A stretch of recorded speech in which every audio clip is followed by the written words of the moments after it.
بسم الله الرحمن الرحيم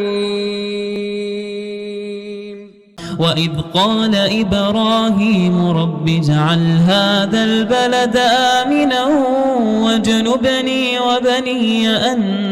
نعبد الأصنام رب إنهن أضللن كثيرا من الناس فمن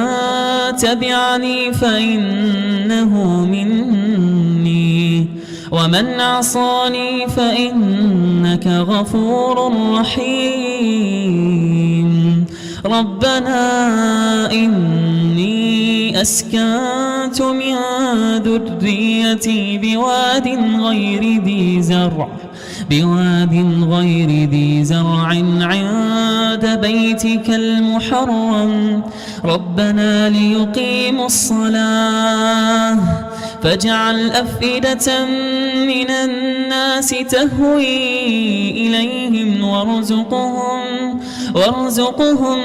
من الثمرات لعلهم يشكرون